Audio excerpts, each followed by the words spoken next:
Hello, this is Aaron Saft on the MR Runningpains podcast. With 30 years of running experience and 20 years of coaching, I thought it time to share with you things I've learned and people I've met so that you can try things for yourself and see if they help your running. Thanks for joining me. Wrote this song while crewing Aaron on a 100-mile foot race through the trails in the rain and mud. How about that?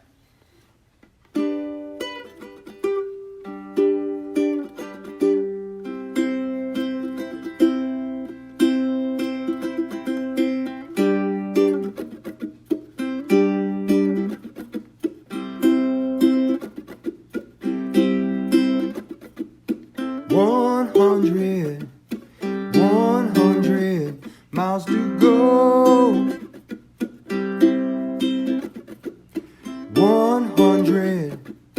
100 miles to go.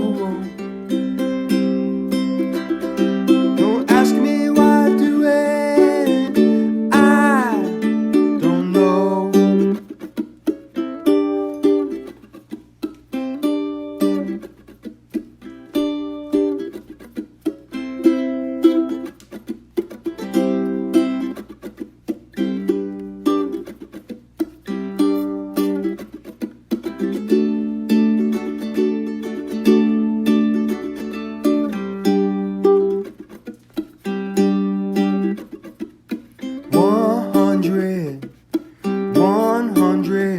Miles by foot.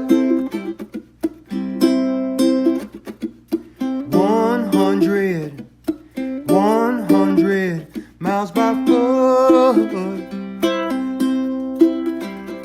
Don't ask me why I do it, I can't stay put.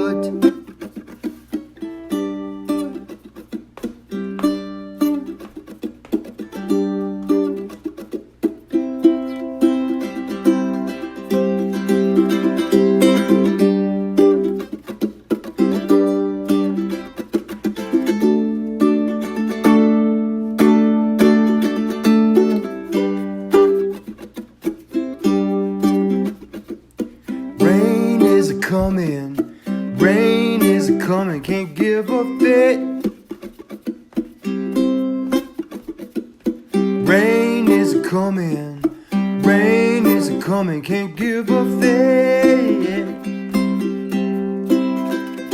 Don't ask me why I do it, but I am legit. Hey everyone, welcome to part 3 of this multi-part podcast. Today I'll be talking about pacers.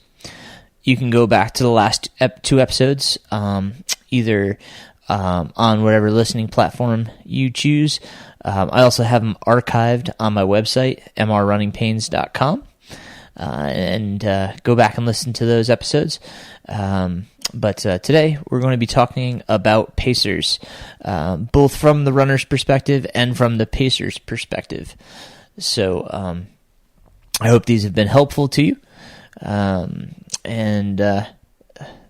We've got I've got some really cool races going on. I want to just first say a huge congratulations to one of my athletes, Emma Barkley. Emma's from Maine. And she finished 3rd overall female in 24 hours and 23 minutes in the Georgia Jewel this past weekend in the 100-miler. So proud of her. She did not have crew or pacers. She lost those at the last minute and decided just to go for it, and she did stellar. So proud of her. It's been cool seeing all my athletes, starting to compete again, as well as just going out there and doing some awesome efforts just on their own, coming up with some cool things. One of my guys is doing what he terms Gritchel. It's Grandfather Mountain to Mitchell. It's pretty awesome. And Napisca. So really awesome. Very cool. We got some other guys that are doing some really inventive things as well as racing. So just really cool to see them out going about it, and attacking it. We've been having one-on-one conversations, getting ready for stuff this fall. The races coming up and things they're doing, and planning, preparations, talking about anxieties, things they're nervous about. Hopefully we can plan for it and try to put them at ease. But really cool to see these guys back in action. I know 2021 is going to be coming up. A lot of you guys are starting to plan for races. If you want to talk about coaching for the future, just give me a holler. You can reach me, mrrunningpains.com. You can email me, runningpains@gmail.com. You can message me on Facebook. There's the MR Running Pains Coaching Facebook page. I'm also on Instagram at MR Running Pains. So plenty of ways to get a hold of me. Also on Strava, Aaron Saft, MR Running Pains. YouTube channel is Aaron Saft. And I'll be posting a few new core videos coming up here. October 1st is already next week. Can't believe that. So new newsletter will be coming out. You can sign up for the newsletter on the mrrunningpains.com website as well. So join me there. I try to make it as informative as I can. Just try to load it with as much information as I can. So anyway, if you're interested in coaching or having a conversation about coaching, please reach out. I appreciate that greatly. Let's get into today's episode. So Pacers. Some of us choose to have Pacers and some of us don't. Some races allow them and some don't. Multiple ways to go about it. Neither way is right or wrong. It's really preference, obviously, as to what you want. Maybe this is your first 100 coming up, and you've chosen to have Pacers. I myself am a Pacer person. I love having friends around and people to talk to and listen to, and give me friendly reminders. I look forward to those, times where I have friends out on the trail with me. It kind of just makes it like another run. Whereas others don't like the distraction, or they feel they want to go at it alone, as it is a race. And I totally respect that as well. At UTMB, I was just lucky that Darian Smith was with me.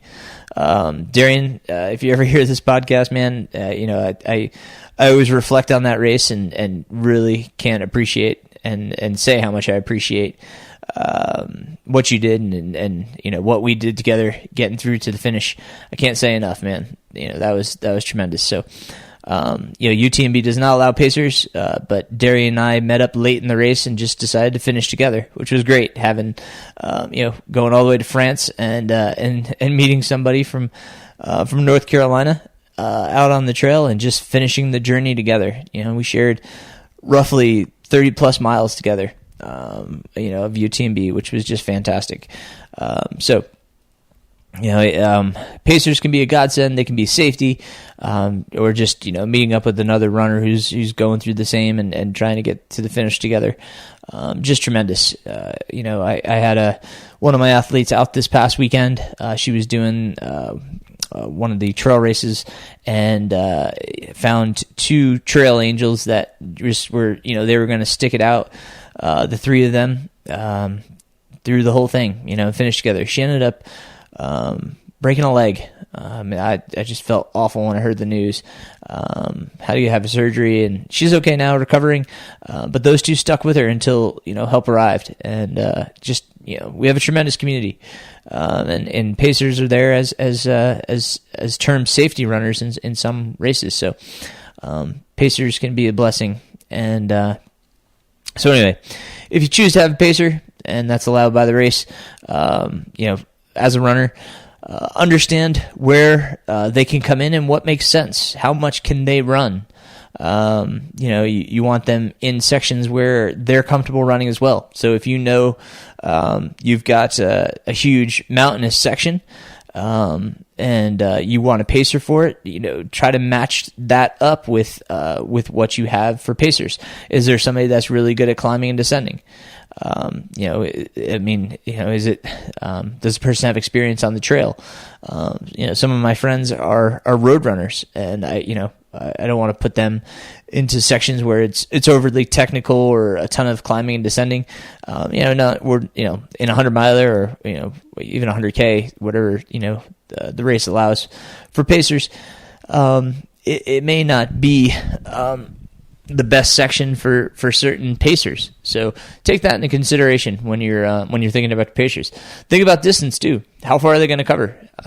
From this section to the next area where a pacer can be dropped off.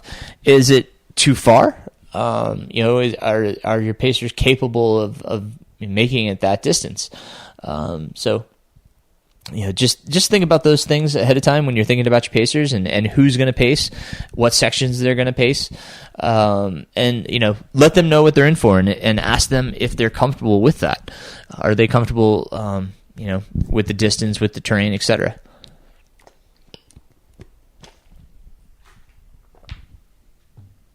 So anyway, excuse me there. So when planning and talking to your pacers, be honest with them. Say I may or may not need you for this section. It's good to have them as a go-to, and to be able to say yes, I'm ready for you, but just let them know they're kind of on call. Don't get their hopes high that they're going to be pulled out at that time. You may get to that section that you anticipated bringing the pacer on, and for whatever reason, you may just want to be alone and continue on your journey through that section solo.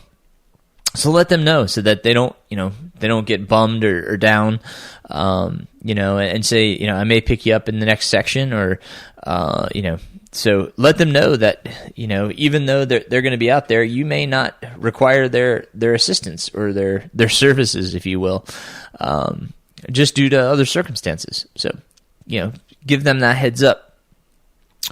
As with the crews, the pacers need to know the rules. So make sure that you email them the rules of the race, what the pacers can and can't do, where they can be, where they can't be, what they're allowed to do, especially if they're allowed at the aid stations to take fuel and refuel. Make sure they know, can they mule? Are they allowed to carry your gear or not? Those are all things that you have to check with the race rules to make sure the pacers know what their expectations are. And are they allowed to run in front of you, behind you? Races like Badwater, they have a certain place where pacers have to run. Everybody's got to follow the rules so that the runner doesn't get disqualified. So make sure pacers know all of that, and then give them as much data as you can on the section that they're going to be running. If you have an elevation profile or a course description of the section they're going to be running, pictures, whatever, give them as much data as you can on that so they're prepared. Let them know what they should bring, especially if they don't have much experience pacing. Tell them to be practicing taking their nutrition and practicing their hydration. So that, if they get into a long section or it's just taking you longer, that, they're prepared. They have plenty of food and fluids with them. So have them all prepared for that sort of contingencies. Tell them what gear to bring, what you anticipate they might need, so far as footwear, socks, rain gear, let them know if you're using poles, if they're used to using poles, this might be a good place to use it or not use it. Just give them all that information. The more information, the better. And the biggest thing for the runner is, honesty. Be honest with your pacers. Let them know, oh man, really not feeling good right now. I'm kind of tired right now. This pace is a little too fast. Let's pull back a little bit. You have to communicate. Be honest. Be upfront. Let them know what what you're feeling as a runner. So the races, it's about you. Like, you can't be afraid of hurting their feelings. Like, you get into there, like I said earlier, and saying, I'm not going to need a pacer right now. Or if you do bring on the pacer, let them know what's going on. I've been going slow. Just let me lead. Just fall in behind me. Or if you want to say, all right, you go in front. If you're going too fast, then I'll let you know. But let them know what you want. Be upfront with that, and just kind of lead from where you're comfortable. Okay, you're ahead at the helm. Just be communicative to them. Be honest with them. Be open. Tell them if you want to talk, or if you just want them to talk. If you just want them to tell a story, say, hey, like, just tell me a story, or hey, I just want to be quiet right now, or whatever mood you're in. Let them know, and tell them how often you've been eating. How often have you been getting stuff down? Like, because they can become your own alarm. Because sometimes you get a little bit too tired and start forgetting, and say, hey, can you remind me to eat? Can you remind me to drink if I'm not drinking? Just tell them to be alert. That's really what it comes down to. Okay. And so far as the pacers go, you are there for whatever the runner needs. Sorry, I didn't quite catch that. Too funny. I'm not sure why Siri popped on there. Sorry. Anyhow. So for the pacers, you are there for the runner, not for yourself. This is the time to be selfless. This is not the time to bring in anything negative. If you're having a tough time in life or whatever it is, this is the time to set that aside, as hard as that can be. This is not the time to bring anything down on the runner. So keep in mind, you are there to be positive, to be supportive, to be mindful of the runner and when their needs, but not forgetting about your own. When I think I talked about this story when I crewed for Badwater and paced at Badwater. I totally forgot about my own nutritional needs. I stayed on top of hydration, but I forgot nutrition. So you have to be cognizant of yourself and your needs as a pacer, but at the same time, you're also minding your runner. So you're trying to take care of two people at once: your own needs and the runner's needs. You have to be observant. So yours has to be down to like clockwork. It has to be something practiced and rote, where you're ready to pop out your food when you need it, and be mindful of when your runner took their last bite to eat. Look at your watch. As soon as you see them crack something open and eat, take note of what time it was, and then say, hey, listen, how often are you trying to get in food, so that you might be able to remind them next time. Okay, hey, just friendly reminder, it's been 30 minutes, it's time to take another gel, it's time to eat another cookie, whatever it is. Just be mindful of what they're eating. Are they eating enough? Are they getting enough calories in? When was the last time you drank? Did you drink? Are you drinking? When was the last time you peed? Are you drinking enough? But don't be overly, at first that's fine to ask those questions, but as a pacer, as you hear the answers, remember that, and just be reminding, okay, hey, it's been 30 minutes, time to think about getting something, some more calories in, or hey, haven't seen you take a sip in a while, why don't you take a drink? Take all that stuff and give them reminders. Nighttime, hey, how long have you been on that battery for your headlamp? Do you think we should switch it out? Is it, do you think it'll be dying pretty soon? Just those constant reminders. And, tell them stories. like just funny stories, anecdotal. Try to keep it light and humorous. Don't don't tell them anything heavy or sad. It's a time for them to let them enjoy their run. Especially late at night, it could be great just to hear a voice and a story. They may get quiet, and if you notice they're quiet, just say, "Hey, do you want me to talk? You want me to tell you a story?" Find out what they're thinking. They may just want you to be quiet. So listen. Listen to the runner and what they want, what they need. Especially in those dark hours, the nighttime. If they've been on their feet for 12 plus hours, and those other times where it's it's getting around like a mealtime, like dinner or something, remind them, hey, you should probably have something bigger, something more to eat. It's dinner time. You've been going for a while. Let's get some more calories in. Just kind of think about it like it's a normal day. In that regard, if it's getting cool, hey, you got your jacket. Why don't you throw your jacket on? It's getting kind of cool. You warm enough? But be supportive, but at the same time, don't be afraid to give some tough love. Oh man, like the runner says, I'm tired. I'm really tired, man. Okay, you want some caffeine? Do you need some, some caffeinated gels or caffeinated drink or whatever? Like when we get to this next aid station, what do you need? What do you want? Can you tell me so I can grab it, and I'll go in there and grab you a coffee or some soda. What are you in the mood for? What do you want? How can I help? So, again, if it's okay with the rules, when you're getting towards an aid station, you start seeing an aid station, say, hey, give me your trash. I'll get rid of your trash.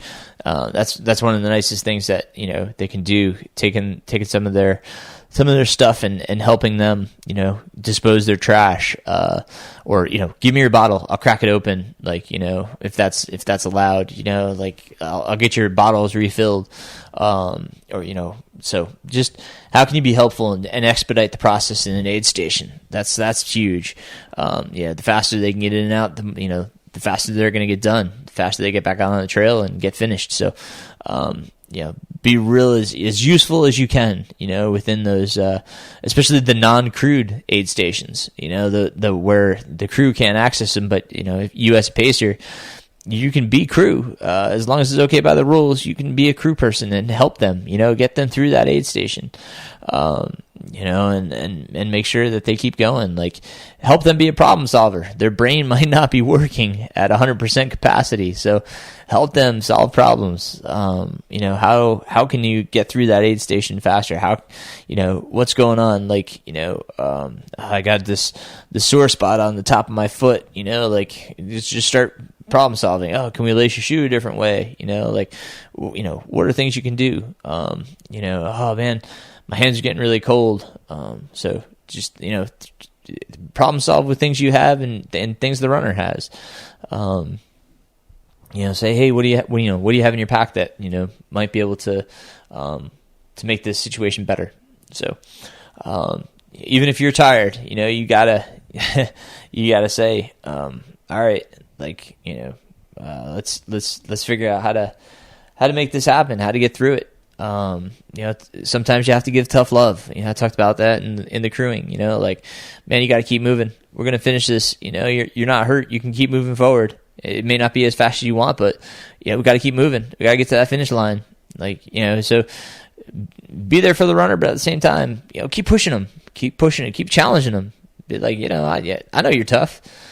Let's just keep moving. It's all, we'll get there. So, just, be there for the runner. Be compassionate, but at the same time, provide that tough love. Let them know, yeah, I'm here for you. I came all this way for you. Let's do this. Let's get this done. Let's get to the finish line. Let's get you to that buckle, whatever it is. I'm looking forward to whatever, going to Outback afterwards. I don't know. Just, get them thinking about that finish and finishing and getting that buckle. What do we need to do to get you there? We need to eat. You need to drink. What do you need to do? You need a 15-minute nap. Okay, let's take that nap and then let's get moving again. Just be a problem solver. It's just communication between the two people.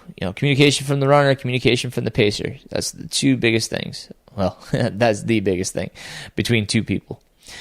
So, all right. Well, that's what I got for pacing.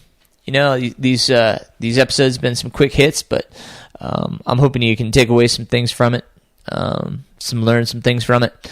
I've been enjoying kind of sharing these. I'm going to wrap it up next week, part 4. Just kind of bring it all together. Talk about maybe race strategy a little bit, planning a little bit, but yeah, we'll wrap up next week. Really, like I said, enjoy this time with you guys.